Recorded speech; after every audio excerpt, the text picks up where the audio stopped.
Por lo pronto, Violeta, ya tenemos aquí a nuestra querida Yasnaya Elena y a nuestro invitado, Diana Manso, estará por incorporarse en un momento más. Buenos días, Yasnaya. Tu micrófono, Yasnaya, tu micrófono. Moy Namuk, ¿cómo están? Buenos días a todos. Muy buenos días, Yasnaya. Buenos días también al compañero de Educa. Gracias por acompañarnos. Neftalí Reyes Méndez, coordinador del área de Derechos Territoriales de Servicios para una Educación Alternativa, Educa. Neftalí Reyes, muchísimas gracias por acompañarnos acá en la mesa de mujeres y pueblos indígenas, y con Yasnaya Elena y con Diana Manso. Gracias por estar por acá, Neftalí. Muchas gracias por la invitación. Es un gusto y un placer poder compartir con ustedes la palabra y gracias a Yasnaya Diana Manso por la invitación para este programa. Un saludo también a la audiencia que nos está viendo y escuchando en este momento. Pues, pues gracias, Neftalí, por estar acá con nosotras y nosotros. Yasnaya, ya está, ya llegó por ahí también Diana Manso, a quien le damos la más cordial bienvenida. Muy buenos días, querida Diana. Hola, querido Ernesto. Tuve unas fallas de conexión, la verdad está un poco nublado acá, yo creo que va a llover y por eso tenemos algunas fallas, pero ya estoy aquí lista y contenta de saludarles. Al querido Nefta también, gracias, y por supuesto a Yasnaya, a ti también y a todos, a Violeta, pues espero que también esté acá, pues para hablar de este tema muy importante, ¿no? Como el que hemos abordado a lo largo de estos programas. Buenos días. Muy buenos días, Diana. Bienvenida. Gracias. Gracias por estar aquí. Pues gracias, Diana, que ya estás aquí con nosotras y nosotros. Pues Yasnaya, Diana, que aprovechamos aquí el poder invitar a Neftalí. Hemos estado en los carteos y mensajes hablando un poco sobre derechos de la tierra y derechos del territorio, y evidentemente en el marco de pueblos indígenas. Pues por eso Diana nos sugería, hay que invitar a Neftalí. Ellos también están, Educa también está en Cambiémosla Ya, y hay una campaña pues intensa en defensa de la tierra, el territorio y el desplazamiento, contra el desplazamiento de pueblos y comunidades, los impactos que hay por la minería en el territorio indígena. Y pues hay un informe, hay un proyecto minero, el proyecto minero San José. Educa también ha publicado precisamente este informe sobre violación de derechos humanos en comunidades como Cotlán, Ejutla y Tlacolula, en Oaxaca, además de otras poblaciones también que se ven afectadas. Así que a mí me gustaría, si les parece bien, Yasnaya, también si pudieras también comentar un poco estos escenarios que ustedes también van documentando y van colocando, porque ahorita le damos la entrada también a Neftalí para que comente al respecto. Eh, Hola, pues yo quisiera tal vez poner aquí como un contexto, así, Sí, para seguramente, pues todo lo que nos va a contar Neftalí y Diana, que ha cubierto de cerca muchas de estas luchas, ¿no? Una cosa que a mí me impresionaba hace unos años es que casi a cualquier persona de algún pueblo indígena del mundo le preguntaba como, ¿cuál es el mayor reto que están enfrentando? ¿No? Como, no sé, como pueblo Sami, como pueblo Quiché o Cachiquel en Guatemala o el pueblo mapuche. Y era bien interesante que la respuesta era casi la misma, la amenaza al territorio. Es como el neoextractivismo y la amenaza al territorio es una constante, ¿no? Generalmente para todos los pueblos indígenas del mundo. Yo decía, ¿por qué? O sea, ¿por qué está, es más o menos del mismo reto? Y bueno, pues tiene que ver justo, ¿no? Con eso que hablábamos en la mesa pasada, o antepasada más bien, en donde tienes como un capitalismo muy voraz que se va por lo que considera que son recursos naturales, mercancías y pues eso, ¿no? El 60% de las reservas naturales del planeta está en territorios de pueblos indígenas.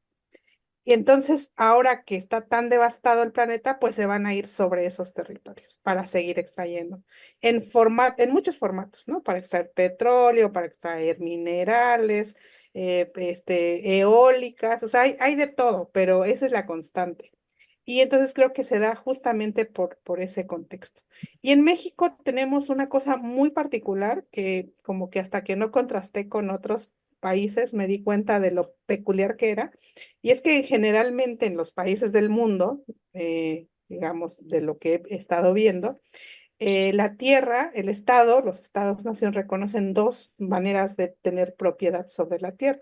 Una es la propiedad privada y la otra es la propiedad del Estado. Entonces pueden decirte, este parque es propiedad federal, ¿no? O del Estado, y esta es propiedad privada. Pero en México, por su muy peculiar historia y por la Revolución Mexicana, básicamente, tenemos la posibilidad de tener propiedad social.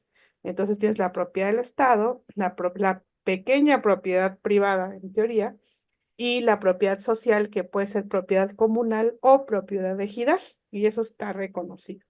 Entonces, muchos de los pueblos, em, después de las reformas, las leyes de reforma, pues fueron despojados de la propiedad comunal.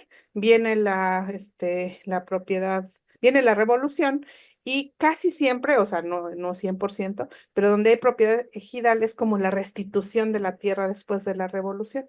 Y la propiedad comunal generalmente es la que resistió, o sea, la que no se privatizó y que viene así desde la época colonial. Y entonces hay un embate muy fuerte contra la propiedad social, porque si tú tienes reconocido legalmente la propiedad social de la tierra comunal o ejidal, pues cómo te va a entrar, cómo va a entrar una minera, es más complicado, ¿no? Sabemos que en el 94, si no me equivoco, bueno, durante el sexenio de Salinas, hay un duro golpe a la propiedad ejidal, que ya se puede volver propiedad privada. Esto hace unas cosas terribles en pueblos indígenas del norte, por ejemplo, con el pueblo Quiligua. Y esto todavía está resistiendo la propiedad comunal, pero a cada rato hay iniciativas para empezar el camino hacia poder privatizarla también. Si la propiedad ejidal está muy golpeada, todavía existe y está ahí, la propiedad comunal hay un embate. Entonces en Oaxaca, cuyo casi que, usted ya nos dirá aquí Neftalí, pero más del 80% del territorio del estado de Oaxaca es propiedad social, comunal o ejidal. Es algo muy peculiar, digamos, del caso Oaxaca. Entonces, en Oaxaca, que las mineras entren, va a implicar, pues, hacer una serie de operaciones sobre las asambleas de comuneros, las asambleas ejidales. Vimos ya que lo que pasó en el Tren Maya, ¿no? Con las asambleas ejidales. Y bueno, hay varios problemas con estos sistemas, o sea, está muy bien que se reconozca, pero en muchos casos, por ejemplo, el Estado solo conoce a hombres como derechosos, comuneros, ¿no? Eso nos pone a las mujeres en una situación difícil porque pues hemos trabajado siempre la tierra, cuidado el territorio, pero pues no tenemos el papelito ante el Estado, ¿no? Y va a generar muchas cosas. De todos modos, este es un poco, digamos, el contexto en el que estamos hablando de esta defensa del territorio. No es lo mismo, pues, defender un bosque que es propiedad privada, ¿verdad?, que defender con propiedad comunal. Ahora, ya la idea, y aquí quisiera que la audiencia desnaturalice un poco la idea de tener la tierra en propiedad, sobre todo en propiedad privada, porque piensen, la tierra, o sea, una parte de la faz de la tierra, vamos a pensar que la tierra tiene una cara, que es la superficie terrestre, nadie la manufacturó, o sea, pues nadie la hizo, la tierra existe. Y alguien que diga que es suya, desde su propiedad y la puede vender por medio de la escritura y decir, este es mi terreno y este es como los límites, pues digamos, un gusanito o todo lo que hay en un terreno, el ecosistema en el que está, no va a respetar esos límites, no va a decir, aquí empieza el terreno de Neftalí, entonces ya no me voy para allá. Pero bajo esta operación se piensa la tierra como propiedad. Esto es algo que llega con la colonización.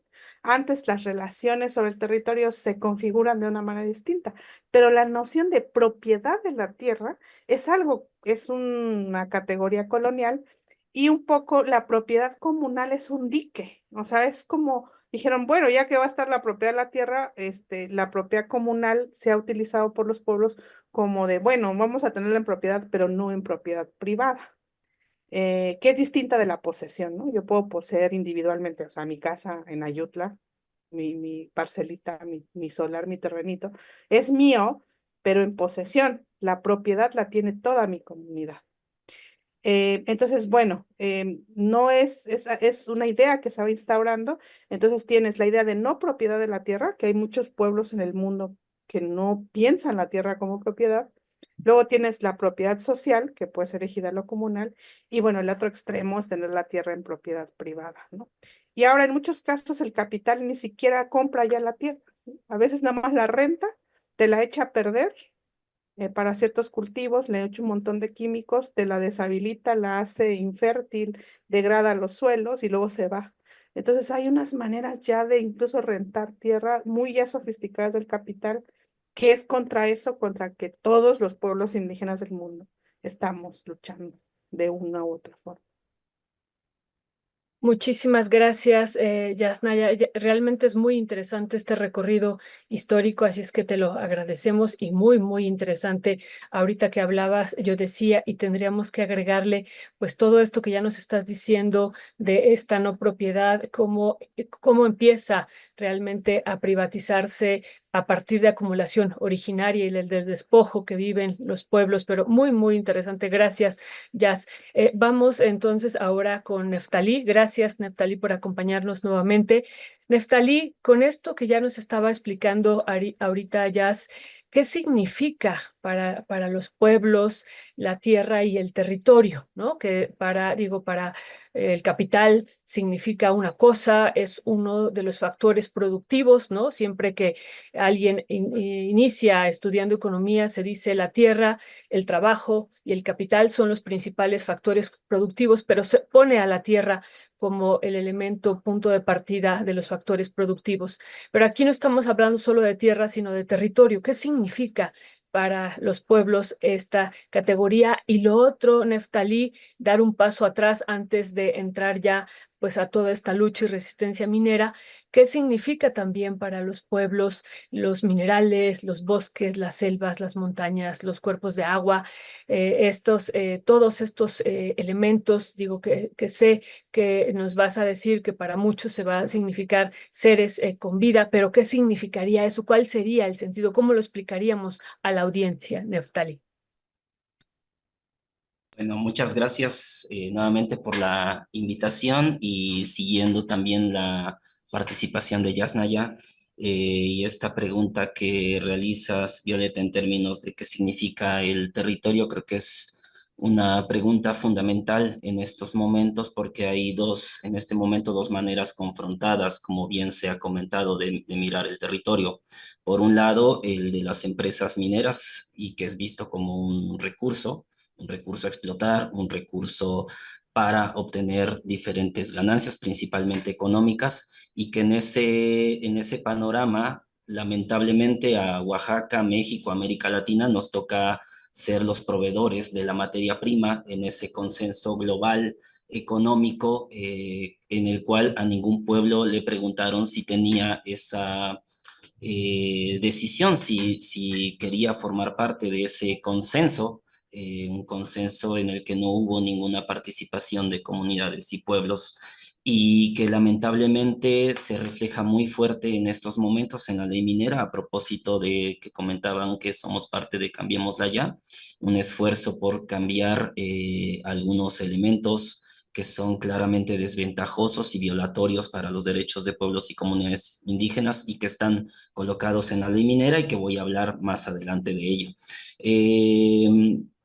Entonces está esta mirada de observar al territorio como un recurso a explotar, un recurso a rentar, un recurso a comprar y vender y que forme parte del mercado y de las ganancias económicas que se puedan obtener de ello. Y está la visión desde los pueblos y comunidades en Oaxaca que en diferentes actividades que hemos promovido han compartido que es para los pueblos y comunidades es un bien colectivo Es un bien que no solamente involucra la tierra, sino también todos los elementos que se encuentran en ella, y eso involucra el agua, eso involucra los bosques, eso involucra los hogares, las viviendas, la comunidad, pero no solamente ellos, sino también todas las animales que existen en él.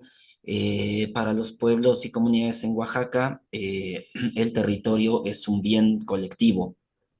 En esta mirada que comentaba Yasnaya, que tiene que ver con una propiedad social, pero que involucra no solamente igual a los seres vivos, sino también a los seres espirituales, simbólicos que habitan en esos espacios, que son fundamentales también para la reproducción de la vida y que no tienen nada que ver con ganancias económicas, sino en algunas actividades que hemos promovido, compañeras decían, bueno, para nosotros, territorio es el bien común, es el bien colectivo, y eso significa que nadie puede venir a perturbar ese bien colectivo en el cual nosotras y nosotros también formamos parte de él.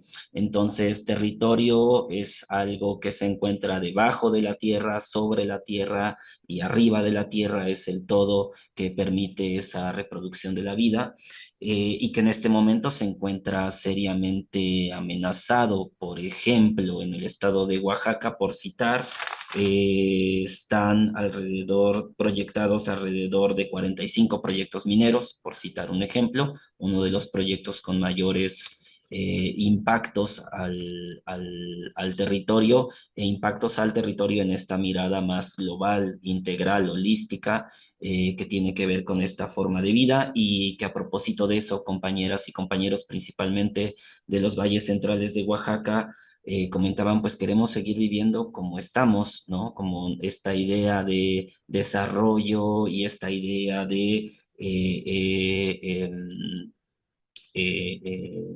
esta idea de explotación no cuadra con la visión y con la cosmovisión de los pueblos, sobre todo en los valles centrales, y que dicen, bueno, para nosotros vivir bien, vivir dignamente significa seguir viviendo como hemos vivido, como han vivido nuestras abuelas y nuestros abuelos, y que ese territorio, además, creo que es importante mencionarlo y que ya lo compartía Yasnaya, es un bien que tiene una historia, y esta historia es una historia de lucha a partir, por supuesto, de la Revolución Mexicana, a partir de toda el colonialismo, y que tiene que ver con una lucha de liberación también, es decir, todo este reconocimiento que se hicieron de las comunidades y la dotación de los ejidos hace aproximadamente 100 años tiene que ver con esa lucha y esa mirada colectiva de este bien común, y que fue en un momento un logro, pero que en este tiempo se encuentra seriamente amenazado.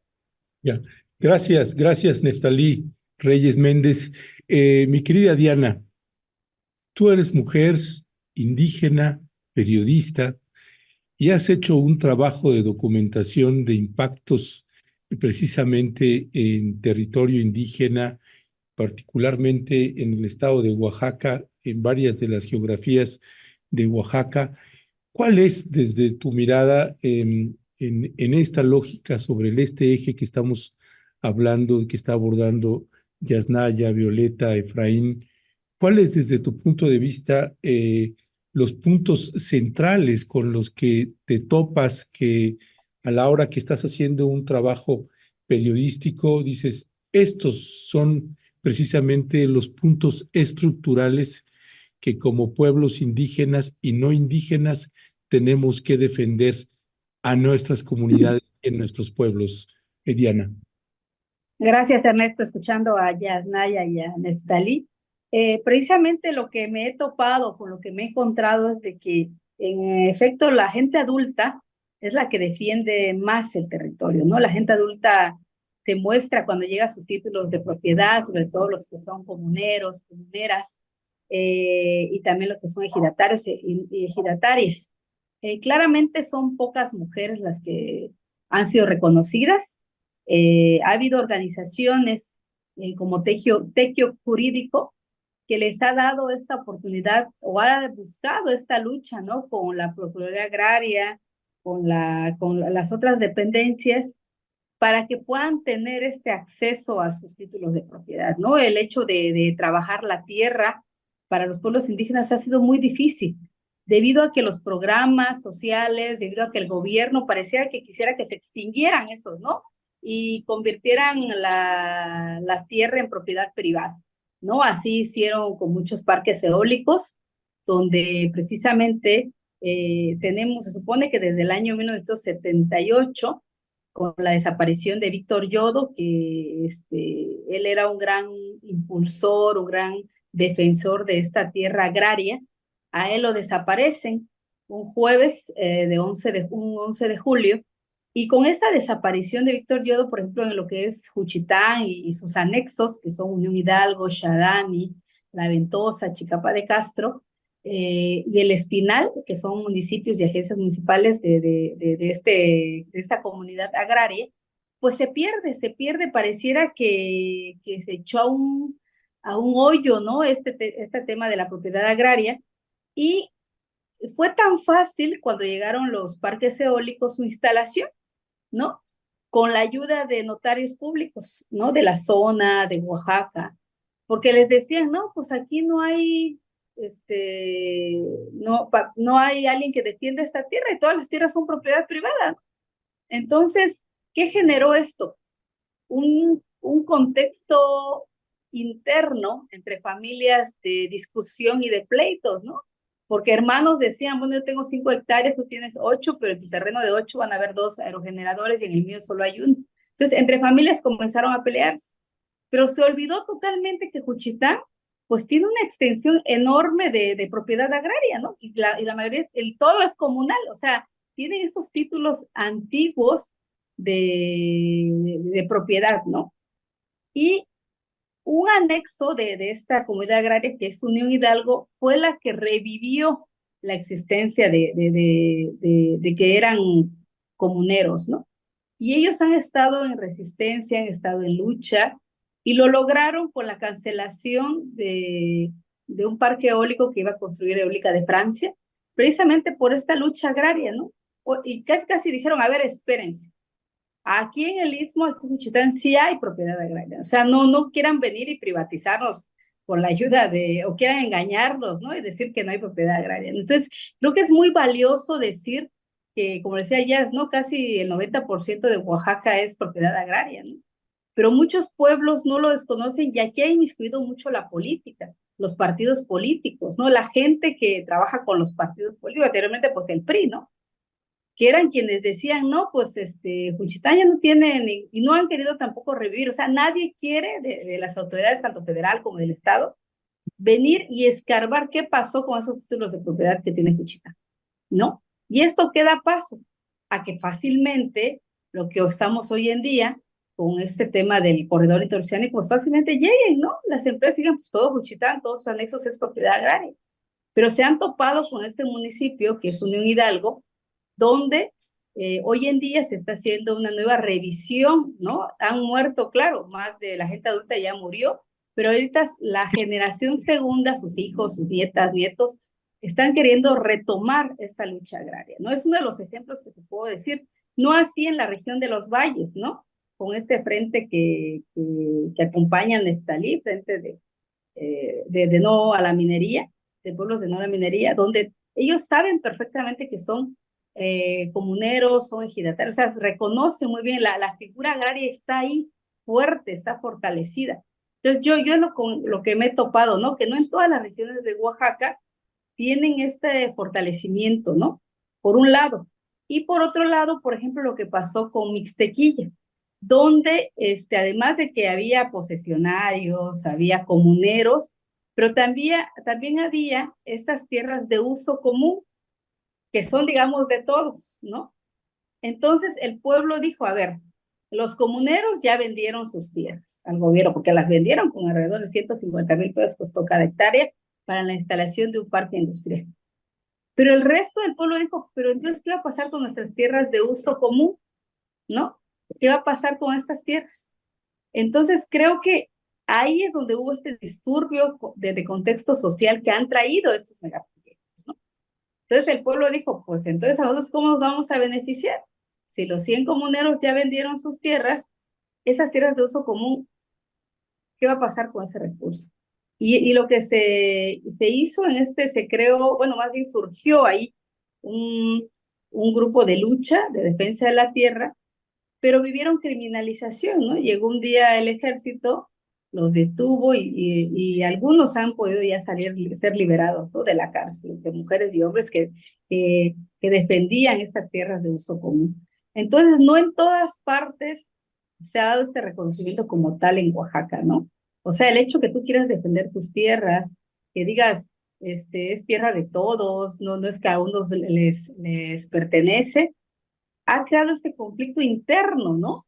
Que es lo que me ha dejado a mí observar con la llegada de estos proyectos. Y lo que ocurre actualmente en Comitancillo, donde también se pretende crear una planta solar, donde por un lado los ejidatarios dicen, no lo queremos, pero por otro lado parte del pueblo dice sí.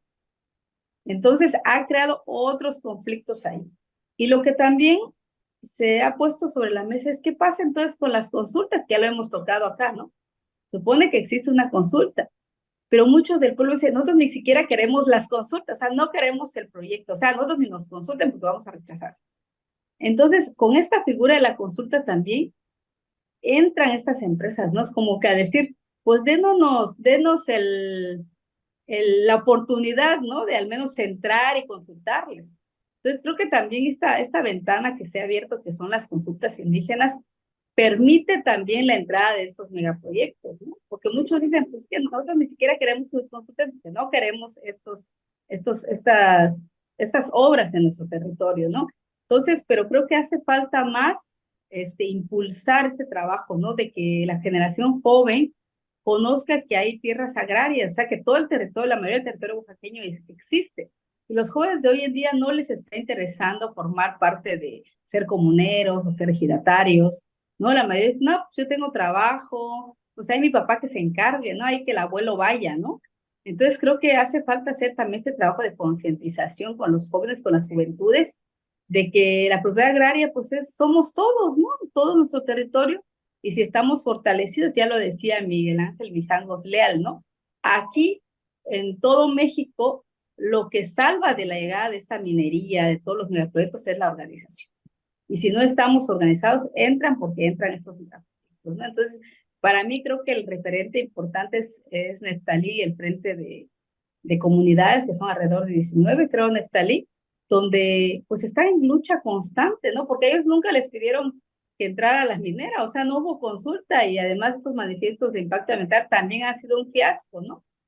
Entonces creo que ellos han sido uno de los fuertes contra la minería, así como obviamente Chimalapas también, que ya cuando tengamos a nuestra querida Josefa nos lo va a contar también. Ellos como jóvenes, son los pocos jóvenes de Oaxaca que también están como que viendo este panorama pues de la lucha desde el territorio, ¿no? De defender esas tierras agrarias y que realmente estos megaproyectos ni siquiera se acerquen al territorio, ni siquiera tengan ese aval de decir por ese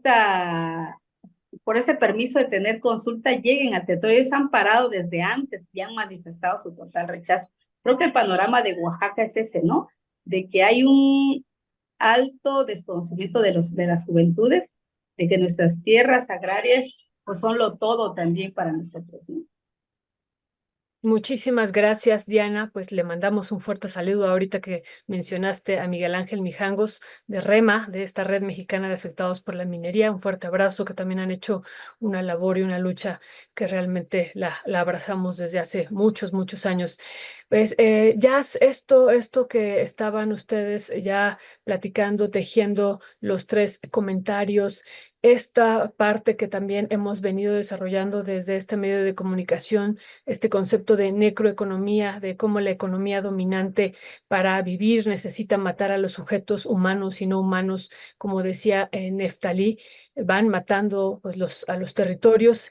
Y otra vez regresando a esta concepción del territorio, ¿cuál sería tu visión, Jazz, en torno a cómo desde los pueblos necesitan el territorio o necesitan al territorio para un buen vivir.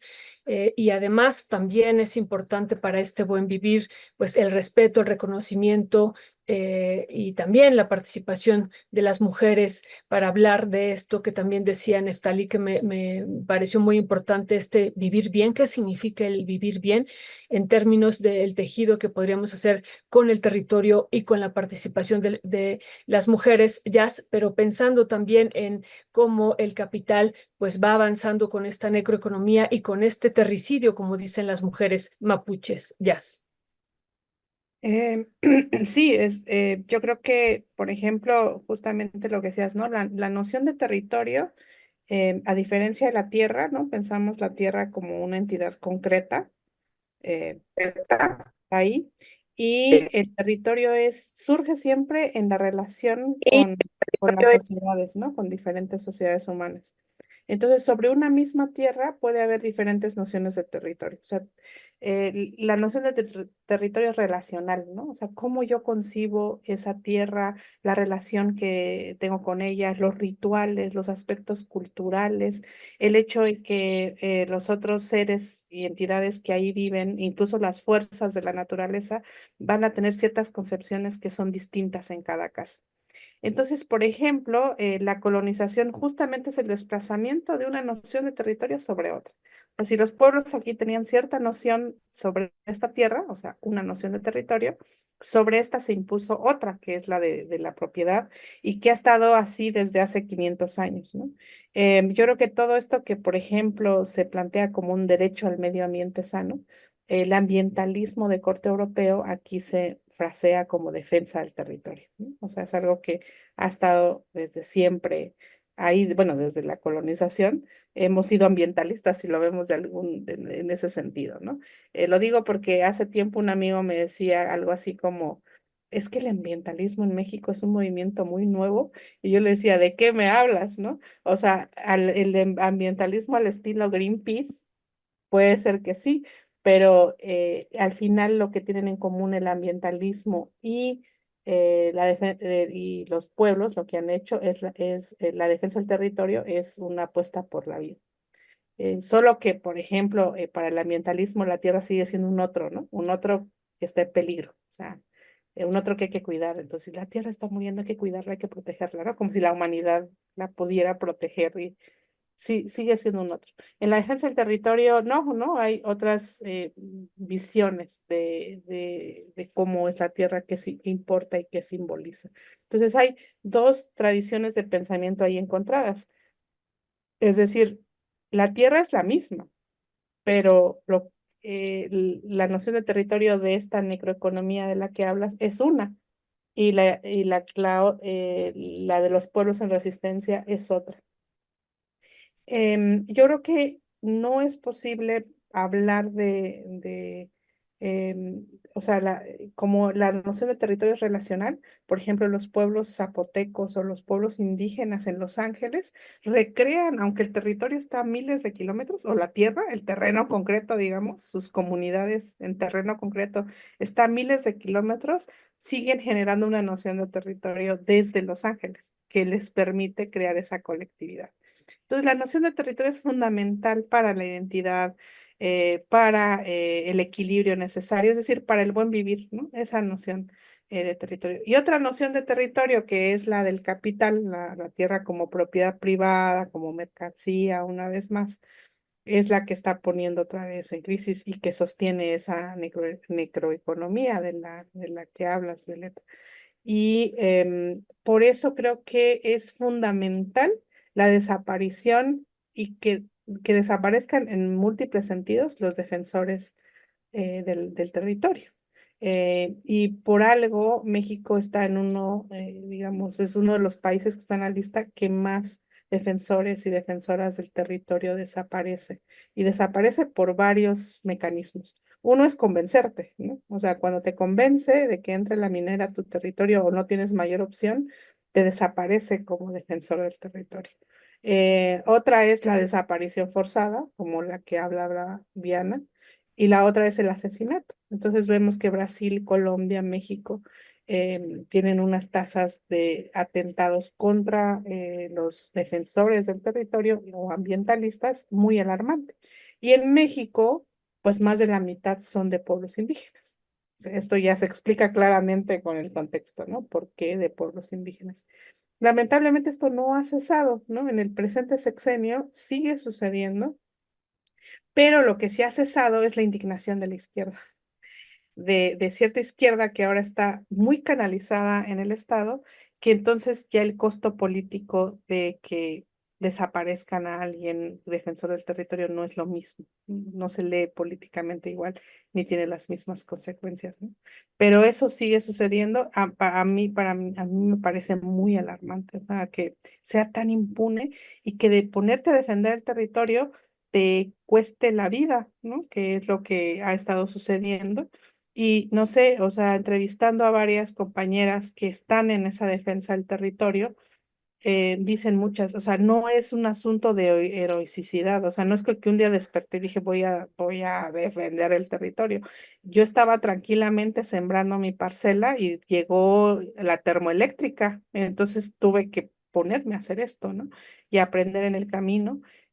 Asesinatos de por medio, ya saben, ¿no? Todo esto. Entonces, eso es un síntoma de lo que estructuralmente está pasando. Por otro lado, en el caso de la participación de las mujeres, es que las mujeres participamos, o sea, eso es un hecho. Participamos de múltiples maneras. Es más, sin las mujeres no hubiera podido mantenerse la tierra en propiedad comunal ni en propiedad ejidal, porque el sostenimiento de muchas de de esos territorios se da en el trabajo de las mujeres todo el tiempo. El asunto es que el Estado no reconoce a las mujeres. Entonces, yo creo que su participación ahí está. Por eso cuando muchas veces me dicen, es que las mujeres no participan políticamente en sus comunidades, yo, bueno, en muchos casos es también porque el Estado alienta que solo los derechosos que son varones puedan opinar. Aunque en los hechos cotidianos las mujeres estamos ahí participando, manteniendo la propiedad de la tierra, etcétera, etcétera. Pero el Estado no reconoce y esto puede jugar como ya ha jugado, y Neftalí habla de más casos. En el caso, por ejemplo, de Magdalena Teitipac, se ve claramente cómo el hecho, cómo el Estado va a leer, o sea, con el sujeto indígena con quien va a interlocutar va a ser el varón. ¿Por qué? Porque a él le dio el documento, etcétera. Y entonces, en ese contexto de defensa, las mujeres que ven claramente, porque la minería no solo afecta, digamos, el lugar concreto donde está ahí la mina, sino va a contaminar el agua y necesitas muchísima agua para su extracción y se van a contaminar en muchos casos por los químicos que se utilizan para separar los minerales. Entonces, ahí es donde cuando se afecta la tierra, la salud de los hijos y de las hijas, etcétera, hay algo muy concreto que las mujeres saben que está mal y que van a salir a defender. Que el caso de Magdalena Titipec es muy claro, ¿no? O sea, es indispensable y las mujeres han estado ahí, nada más que es algo que, así como el trabajo doméstico, se invisibiliza la participación de las mujeres en lo agrario. De facto, pues. Claro, en muchos casos, por ejemplo, eh, esta mirada también patriarcal que muchas compañeras ya han hablado, ¿no? Esta seducción entre varones, ¿no? Que se da en la interlocución del poder, que va a seducir a los varones, porque a ellos les dio ese papel. Entonces, eso va a generar también dinámicas de género al interior bien interesantes y complejas, ¿no? Sobre aceptar o no una mina, por ejemplo, sobre el bienestar, sobre todo esto. Entonces, eso es lo que he visto, por ejemplo, en el caso de mi comunidad, por lo menos desde hace 300 años, las mujeres hemos sido posesionarias de tierra comunal en los hechos. Ya que después vino la reforma agraria o antes quien haya sido a darte un papel y nada más dárselo a tu papá y a tu hermano y no a ti, eso es una operación del Estado, creo, muy conveniente para sí mismo. Entonces, bueno, también hay que destacar que cada vez más se desdibuja como la diferencia entre el Estado, el mercado y el crimen organizado. O sea, en el caso, por ejemplo, en Guerrero de las mineras, ya no sabes bien quién está involucrado en la explotación minera, ¿no? Porque de pronto tienes a empresas, pero que también tienes participación de crimen organizado, ¿no?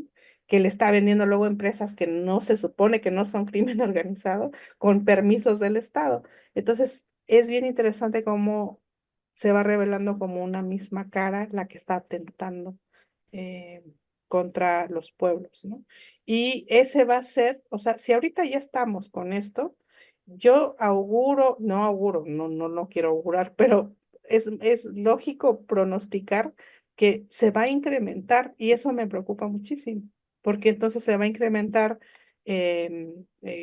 digamos, el acoso a defensores, se va a incrementar la pérdida de buen vivir, o sea, de salud para la población infantil, para todas las personas de un territorio, y va a aumentar el despojo. Entonces, cada vez va a ser más y necesitamos, esto es fundamental, necesitamos visibilizarlo, y no solo para los pueblos indígenas. Si se destruyen esas últimas reservas naturales, pone en jaque a toda la humanidad, sea indígena o no. Entonces, la defensa, los defensores de pueblos indígenas y ambientalistas de pueblos indígenas son estratégicos, o sea, están defendiendo lo más elemental, la vida así posible para la humanidad completa. Entonces, me parece que se tiene que hablar mucho más de esto, que cada vez que desaparece o es agredido un defensor, una defensora, tendríamos que estar reaccionando toda la sociedad civil al respecto, ¿no? Cada vez que hay una minera atentando, y es increíble que hay tantos temas más banales que distraen la discusión pública, pero esta es estratégica, fundamental, necesaria, la más urgente, creo yo. Ya, muchas gracias, Yasnaya. Eh, Vamos contigo, Efraín, para una última intervención. Y bueno, hay muchos comentarios que hay de la audiencia, por ejemplo, en qué consiste la eliminación de dominio pleno, que pregunta Nora, y Eduardo R. responde: eliminar dominio pleno resuelve muchos de los problemas, aguas, tierra, etcétera, etcétera. Dominio pleno es privatización de la tierra, dice Eduardo R. Alejandra Abiel, una gran mesa, aprendemos mucho con las compañeras y compañeros. En el Ajusco se ha vivido terriblemente la venta de tierras, de terrenos ejidales, desprotegiendo la reserva. Dice otra vez Eduardo R., deberíamos regresar a la designación de las parcelas como se hacía antes de la reforma agraria para conservar la producción de las tierras a quienes las trabajen, echando raíces y flores. Acá en Veracruz, dice, acá en Veracruz los ejidatarios están dividiendo sus parcelas para venderlas y sí causa conflicto al interior de las familias. Y Bet Lara, un problema más es que los adultos, quienes tienen conocimiento de estatus de tierras, no permiten la participación de los jóvenes. Aquí en Milpa Alta tenemos ese problema. En fin, hay toda una cantidad de comentarios desde distintos ejes. Efraín, desde tu punto de vista también, ¿qué serían los puntos sustantivos que te gustaría remarcar ahora que también hay una propuesta de reforma a la ley indígena? ¿Qué es desde tu punto de vista los puntos sustantivos que tendrían urgencia de modificarse para parar esta minería y la minería a cielo abierto que hay en muchísimos poblados del territorio, a lo largo y ancho del territorio mexicano, Efraín? Sí, bueno, hay bastantes comentarios. Lamentablemente el tiempo está bastante corto en este momento, pero creo que hay un elemento que es importante recuperar, que ha sido la demanda desde los pueblos y comunidades histórica, profundizada o con mucha mayor fuerza y visibilidad en los últimos 30 años, que es el reconocimiento pleno del derecho a la libre determinación. Creo que es una deuda también del Estado mexicano para con los pueblos y comunidades indígenas, y que lejos de reconocer, el Estado mexicano ha vulnerado con las otras leyes reglamentarias o suplementarias de la Constitución, como puede ser la ley minera, como puede ser la ley de aguas nacionales, como puede ser la ley de protección al medio ambiente y equilibrio ecológico, que todas tienen un corte neoliberal, es importante decirlo, y que lejos de reconocer el derecho a la libre determinación y al territorio, estas leyes lo vulneran de una manera flagrante. Y es por eso que hay diversas iniciativas, o existieron diversas iniciativas en este sexenio, en términos de las reformas a los pueblos indígenas, a la ley minera, a la ley de aguas nacionales, etcétera, y que no pudieron ser posibles por una serie de condiciones, pero que entre la principal es todo el poder que han acumulado o que ha acumulado el poder económico y empresarial en el país, y que no ha permitido, por ejemplo, en la ley minera que que pueda existir este reconocimiento. Creo que ese es dos de los elementos que sería importante retomar: libre determinación y territorio. Un reconocimiento pleno generaría otras condiciones diferentes para los pueblos y comunidades. Mientras eso pasa, creo que es importante decir que algunas comunidades, sobre todo las que están aglutinadas en este momento en el Frente No a la Minería, y que en un momento también Magdalena Teitipac, que ya comentó Yasnaya, pudieron realizar y promover, es un primer reconocimiento de esta idea de que el territorio no tiene límites. Es decir, como fue una experiencia bastante dolorosa, porque en los valles centrales, porque los proyectos mineros que se instalaron, estos son dos proyectos, uno estadounidense, uno canadiense, empezaron a generar una contaminación muy fuerte en el territorio, y esta contaminación, por supuesto, no respeta ningún límite ni ejidal ni comunal. La contaminación de los ríos cruza por comunidades, y entonces en ese momento las comunidades de valles centrales se dieron cuenta que estos límites agrarios, estos límites ejidales y comunales solamente son administrativos, pero no tiene que ver con toda esa conexión que existe entre los pueblos y las comunidades territorial, y ver el territorio regional de una manera regional. Creo que eso es un elemento importante, un aporte que han hecho las comunidades del Frente, y que en este momento pueden estar aglutinadas las 14 comunidades. La segunda de ellas, bueno, primera, el territorio no tiene límites geográficos, como ya también lo compartió Yasnaya, con las comunidades zapotecas de Estados Unidos, que igualmente reproducen ciertos elementos. El segundo, creo que la expresión también de el derecho a la libre determinación, que tiene que ver con las asambleas comunitarias, asambleas ejidales, asambleas comunales, asambleas regionales. En el caso de los valles centrales se ha hecho un esfuerzo muy grande por parte de las compañeras y compañeros para poder generar o para poder recuperar en muchos momentos la asamblea como el espacio máximo de toma de decisiones y como el ejercicio pleno del derecho a la libre determinación, es decir, el derecho de los pueblos y las comunidades a decidir sobre sus bienes, a decidir sobre su vida y a decidir qué es lo que quieren como idea del desarrollo.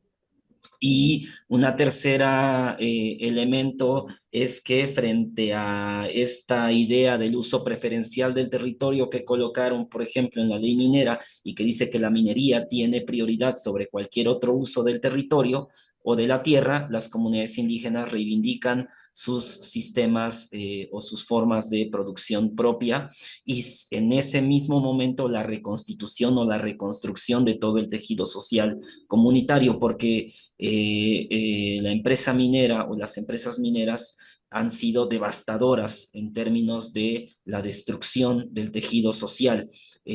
Asesinatos, como ya se comentaron durante este programa, asesinatos de defensoras y defensores en los valles centrales por compañías mineras, o escenarios muy fuertes donde las comunidades de la noche a la mañana se encuentran armadas. Es el caso de San José del Progreso o del Águila en Totolapan, y entonces el esfuerzo en un momento importante de las compañeras y compañeros fue reconstruir ese tejido social comunitario que estaba fuertemente amenazado, debilitado, polarizado, y ha sido un trabajo muy grande, quizá 15 o 20 años en los que han intentado o han ido construyendo estas alianzas justamente para proteger y blindar ese territorio. Mientras la ley o la ley minera, no se aprueba la reforma a la ley de pueblos indígenas, el llamado de las comunidades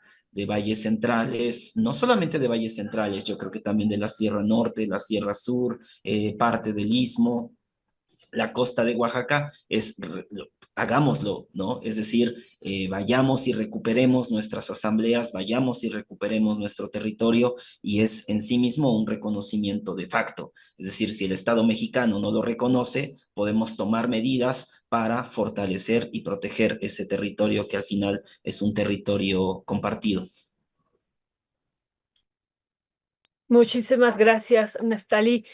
Pues la última pregunta, Diana, que de repente no vi su imagen, pero sí está aquí. Diana, pues esto que ya también estaban comentando tanto Nef como Jazz, pero tú también hiciste alusión a los asesinatos, a los defensores de los territorios, y bueno, América Latina figura, de acuerdo a Global Witness, como el lugar donde más asesinatos se dan en Brasil, Colombia, México y Honduras. Son de los territorios donde más asesinatos. Pero algo que nos ha llamado mucho la atención, Diana, y es algo que tú comentabas, ¿no? Y que ustedes comentaban, que en este sexenio, pues sí celebramos muchísimos elementos, entre ellos que nos entregaran más concesiones en torno a las mineras, a las minerías.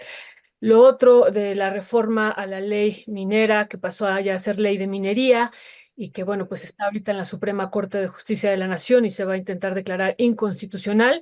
Y celebramos también esta iniciativa de prohibir la minería a cielo abierto, que está como iniciativa, y que eso se pudiera tejer con la propuesta original que había hecho el INPI. Sabemos que no es la original la que está ahí, pero esta propuesta original del reconocimiento de los pueblos indígenas como sujetos de derecho. Pero regreso a esto de los asesinatos, Diana. En el año 2021, México ocupó el lugar número 1 en todo el mundo con el mayor número de asesinatos de estos defensores y defensoras del territorio, y una situación grave, que fue la minería la que más asesinatos tuvo en todo el mundo, también en este país. Diana, sobre esto, ¿qué podrías decir para ir cerrando? Yo creo que lo que sigue en Oaxaca ha sido entre criminalización, que aumenta muchísimo, entre un contexto hostil, ¿no? O sea, hacen que entre grupos, entre amigos, entre familiares se separen, ¿no? O sea, por ejemplo, crean disturbios internos, ¿no? Mira que este recibe mejores beneficios, tú no, porque él sí apoya la minería, mira tú en qué condiciones vives, ¿no? O por qué él está viviendo de este modo, y la gente que defiende, no me dejará mentir Neftalí, ¿no? Viven criminalizados, señalados, y también, por supuesto, hay desapariciones, ¿no? O sea, hay desapariciones, quizá no en torno tanto a la minería, pero ha habido también asesinatos también en torno a la minería, no recientemente, pero en Oaxaca sí se han dado asesinatos de personas que pues defienden que esta minería se salga de su territorio, pero, y las amenazas constantes, ¿no? O sea, le preguntaba cuando llegaron la gente del mecanismo de protección, nos decían que muchos defensores de Oaxaca, más que periodistas, tenían protección, habían solicitado esta protección, ¿no? Entonces, ¿esto qué panorama nos dice?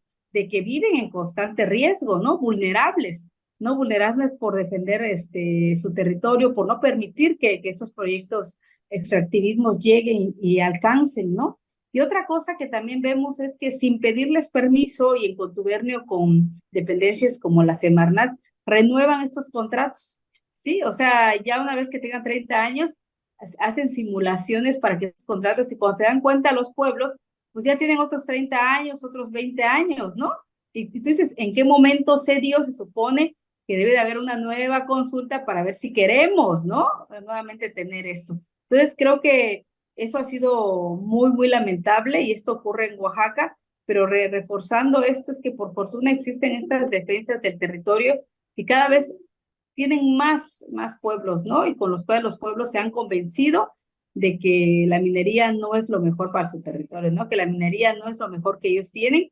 Y, por ejemplo, apenas platicaba con unos pobladores de San Matías, Chilazoa, ¿no? Y me decían, así llegan y nos dicen, ya ven, ese pueblo vive abandonado, vive sin nada, porque no reciben nuestro apoyo, ¿no? Dicen los que trabajan en la minera. Y ustedes que reciben, pues mira, tienen un techo ya en su cancha, tienen el pavimento, tienen apoyos a las mujeres, tienen apoyos productivos. Entonces, los echan como a pelear, ¿no? Entre estas mineras y entre los pueblos que están en esta defensa, ¿no? De que no quieren permitir. Pero yo creo que la criminalización va a aumentar todavía.